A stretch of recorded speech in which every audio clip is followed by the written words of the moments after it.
D-Day was 6 months ago this week. I wasn't suspicious in the least, but accidentally saw a text message that caused me to look at another message. These messages revealed that my wife was having an affair with a female co-worker. She claims it never went further than sexting, but the texts reference physical acts. Giving her the benefit of the doubt, we'll call it an emotional affair. She was also having problems with drinking. She was apologetic when she got caught and agreed to go to counseling and do whatever it took to make things work. I went to counseling too and was attempting reconciliation. We both grew up Mormon and left the church a few years back. But because of that experience, we are both a bit messed up as to what is acceptable and normal in a relationship and with alcohol, etc. That makes this doubly hard. I was raised to think homosexuality was wrong, but have changed and don't have a problem with it. I do have a bit of a problem when my wife decides to cheat on me by having an affair with a woman.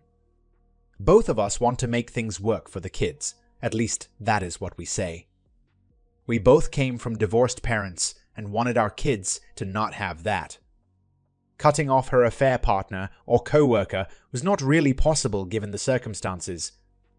I asked her to not be involved with her outside of work, to which she agreed. She also cut back on drinking and going out. She said that she was open and willing to do whatever. Gradually, I noticed that she was still being sneaky from time to time. After I caught her and confronted her, she no longer texted regularly with the affair partner on text messages. Instead, she went to Snapchat, where I could see she was the most recent message, but couldn't see what was shared. Last month, I was going to help her with her phone, and she snatched it away nervously when a notification sound went off, and I saw it was Snap from the affair partner. She said they just chat casually about work stuff.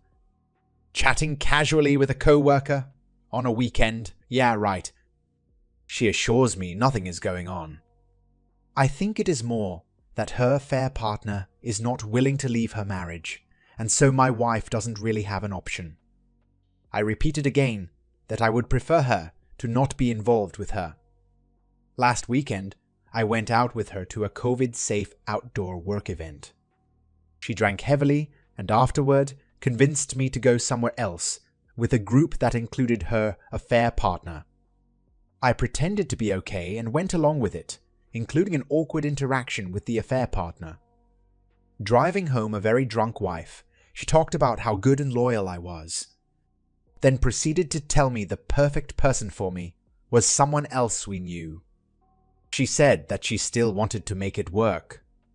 She also told me for the first time that she had told a parent and sibling of hers about what she had done. Yesterday, she told one of my siblings what she had done. She told them without telling me first, and I think, knowing that it would piss me off. She had a semi-valid excuse for why, but didn't think it was bad until I said, "What if I called up another of your siblings and told?" Today, I was driving her to the airport. She is going for a weekend away with some co-workers. She previously named 2 people who were not her affair partner, and I was okay with it. As we are pulling up to drop her off, I ask where she is staying, and she describes a different place than what she told me originally. I asked, why did it change? She said it just didn't work out. I said, so who is going, X and Y? She says, yeah, oh, and affair partner. I lost it and called her a F-ing brick. I took her to the drop, and we talked for a couple of minutes. She tried to gaslight me and said we talked about this. She said, I told you, to which I replied, no, you didn't. I know she knows we didn't by the way she disclosed it to me. She promised that nothing was happening between them, and I said I don't know that, and I have no reason to trust you. She tells me that she doesn't love a fair partner, she just liked the friendship and got caught up in it. Also, said that the affair partner doesn't want to destroy her own marriage. I told her that she needed to figure out what she wanted out of life. She says, "I want this, and our family." I said your decisions don't reflect that and told her to take the weekend to think about it. After I left, she called to apologize and said she should have been honest with me and that she doesn't know why she is being like this. She offered to stay home. I told her no, she should go and have fun and think about if that is what you want. She said you should do the same. I said, I know what I want. I'm not the one that went and had an affair. I'm still here despite what you've done. I said you really need to think about the consequences, reminding her that divorce is expensive. I said, I'm not saying that to threaten you, just to say that you should know I won't be taken advantage of in that situation. She knows that financially we are stronger together. It has been 6 months, and this is the closest I have been to calling it quits. I know some will see that as the best option, others may not. I wanted reconciliation and knew that it wouldn't be easy, but she is making it even harder. I'm guessing most of you can see the writing on the wall better than I can. She is probably done, right? Should I keep trying? Is there anything to salvage, or just cut my losses and stop the status? Am I stupid? Update number 1. The most egregious part was that she told me the affair partner was going about 30 seconds before I dropped her off at the airport. When she got back, we had a talk and told me I had ruined her weekend. The affair partner was angry at her the whole weekend because she was inside with the others when I dropped my wife off at the airport and saw how upset I was. Anyway, I told her that I couldn't do this dishonesty anymore and that I needed more commitment from her if this was going to work. She agreed with me on this. She deleted Snapchat and agreed to limit interactions with her affair partner and another girl that Wayward Spouse works with that I don't trust. Wayward Spouse began communicating better.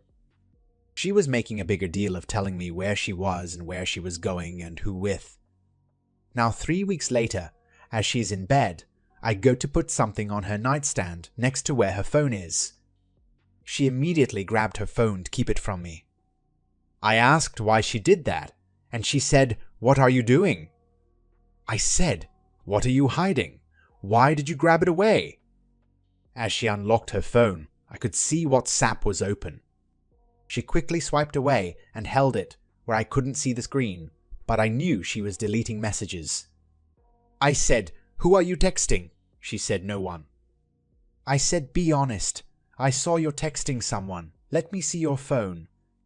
She asked why, and I explained because I don't trust her. I said, "Show me who you were messaging." She opened up messages and showed me that. I said, "No, show me WhatsApp." She admits it was the girl I don't like, and that the messages were about going to smoke pot together. Wayward Spouse knows I don't like this coworker and that I don't approve of them smoking together. She then swipes away another thing and shows me the screen. I said, "What does it matter now? You just lied to me and deleted messages right in front of me. Of course, you'll show me now." We talked for a bit and calmed down, but the feeling of betrayal was back. I thought when I put my foot down after the weekend getaway that she was really serious this time, but this shook me again. I brought it up again last night, and she is like, "You're still on that?" I said, "Yeah, it hurts." She listened and understood, and said, "What do you want from me?" I want honesty.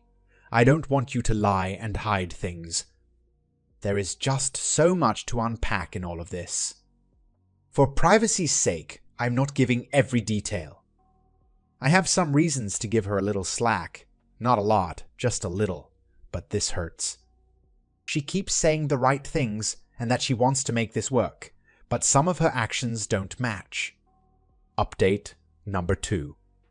It's been almost a year since I drove her to the airport, only to discover that her girls' weekend involved her affair partner. A lot has happened since then. We tried for another month after this post above, but ultimately she opened up. She admitted that she liked girls and probably had for a long time. That was the moment when everything changed. I knew I was going to continue to try and reconcile with someone who wasn't living their truth. So, we opted for divorce. She was already looking for another place at that point, thinking I would kick her out.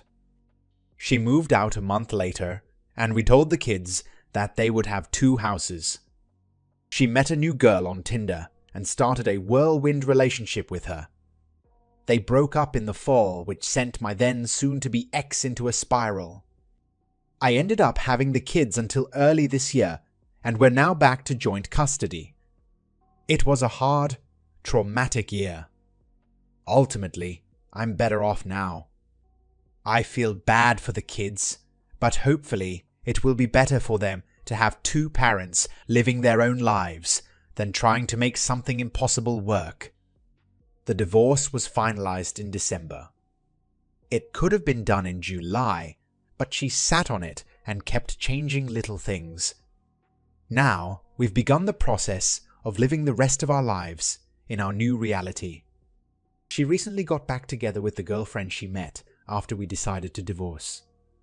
I'm dating someone and in a pretty good place emotionally. Looking back, I feel stupid when I made my post and was dismissive of everyone who was stating the obvious.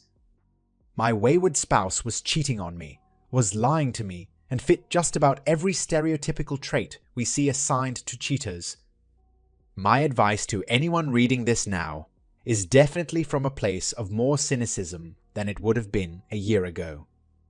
If you suspect your spouse still isn't being honest with you, they're probably not.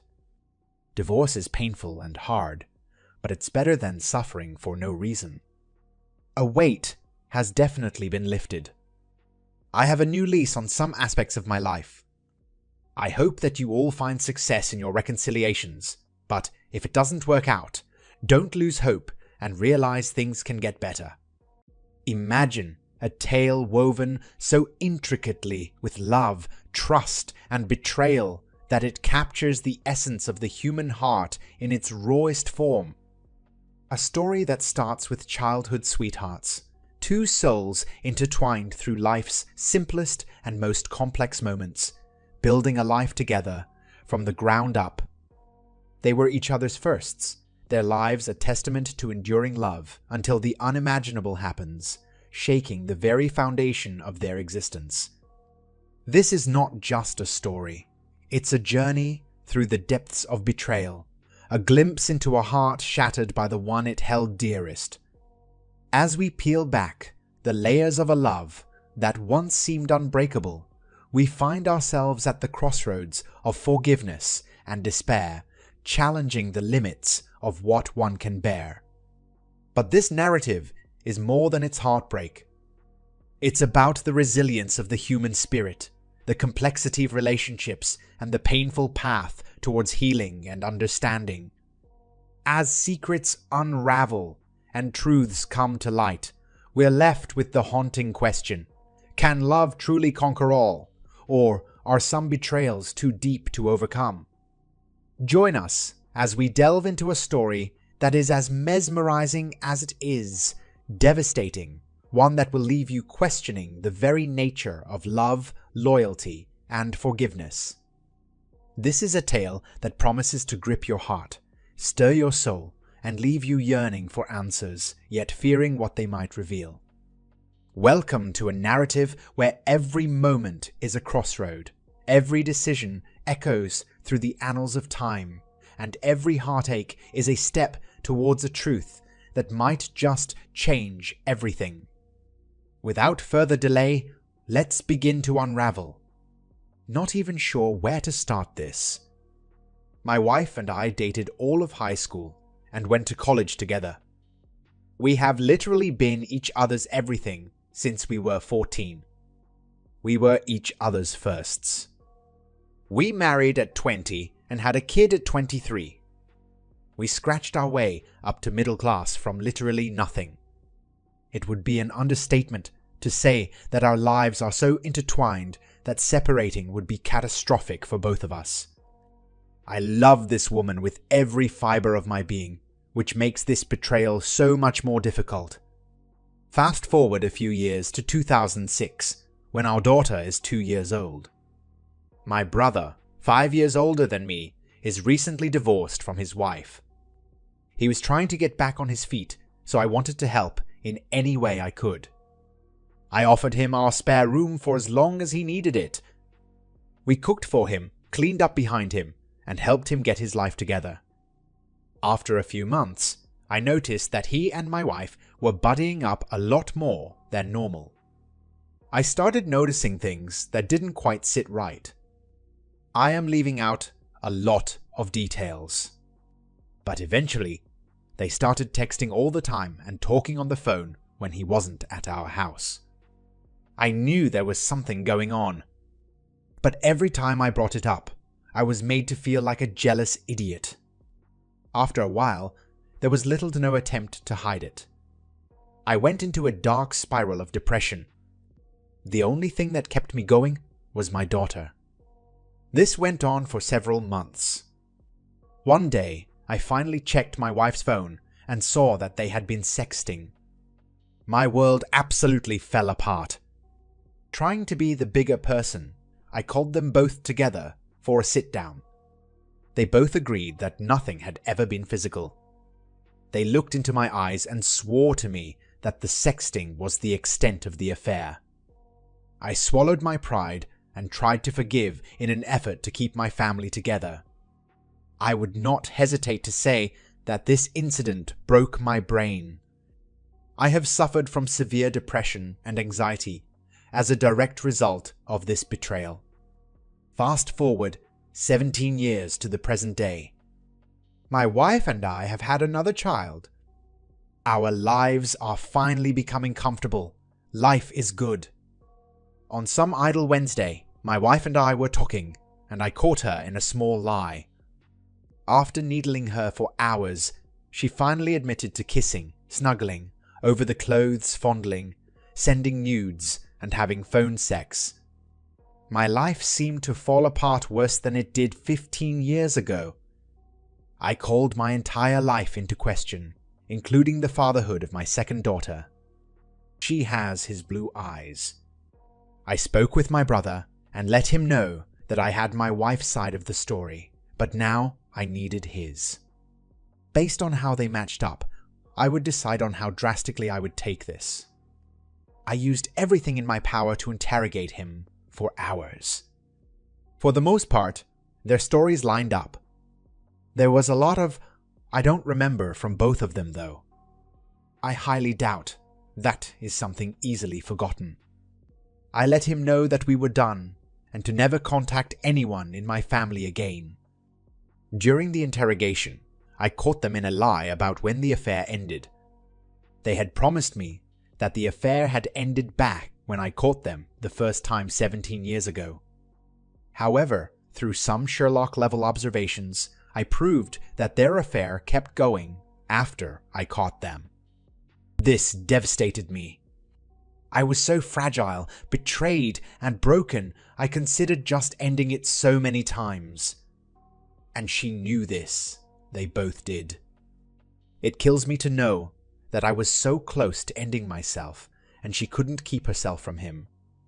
Fast forward month. After catching my wife in more lies, her entire story unraveled. She admitted to having sex with him while she was at a work conference.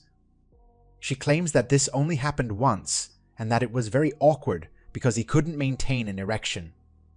She said she faked an orgasm, he finished, and then he immediately left. According to her, they never had any more physical contact. My brother married another woman and has been with her ever since.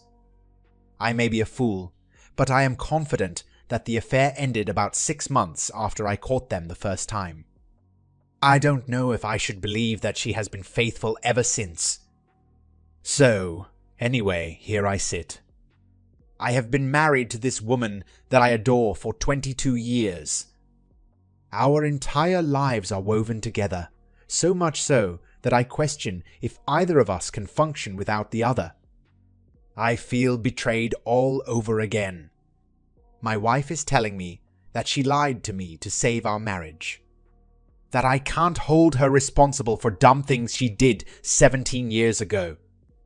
I am really trying to make peace with this, but I don't have a clue where to go from here. Is it worth ruining my life and decimating my family to teach my wife a lesson about something she did 17 years ago? Am I just being an idiot for believing her? I honestly don't know, but I feel that dark abyss of depression slowly creeping back to the front of my mind.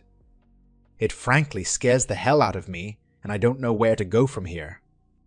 I am trying to maintain some semblance of normality for my youngest daughter. She has 4 years of high school left, so my plan right now is to move into our basement for the next 4 years. I don't know if this is a good idea or not. I don't feel like a man. I have lost all confidence in myself. I just feel like some useless weakling who can't stand up for himself and has been made a fool of time and time again. Please help me, anonymous strangers of YouTube. Update number 1. Everything went sideways this morning. I caught her in another lie. Finally, she admitted that they had sex multiple times in Fleabag Highway motels while I was away for work, just like so many of you said. So, slight change in plans. I have a lawyer. My daughters both know. Her family knows. She is moving to the basement until alternative arrangements can be made. I will be keeping the house. Thank you all for your kind words and support. Update number 2. I am doing a little better. My brother still refuses to respond to me. I am pretty sure that he blocked my number. I decided to tell his wife, his ex-wife, his daughter, as many of his friends as I knew, and his employer. If I can't have my pound of flesh, I will spread chaos in his world. Despite not having anyone to turn to, I feel like I am in a better place. I honestly thank all of you for giving me the pickup I needed. Out of all the posts and replies, I don't think I got a single negative one. That speaks to all of your quality and caliber. This will probably be my last update. I promise I will pay it forward. This is where this story ends. As the OP stated, it is the final update to this story. Most people on here think that I manipulate these stories just for clickbaits and more views. I want to make it clear that I don't change any details of these stories. I make some minor changes in terms of grammar and making these stories easier to understand for everyone. Other than that, I don't change anything in the stories, and I try to include every tiny detail, even though they are deleted or hard to find. Once again, if you are new here and just stumbled upon my video, make sure to subscribe and like this video. My only dream is to reach 1,000 subscribers on my channel, and it seems only a small amount of that is left. So, make sure to subscribe if you haven't already.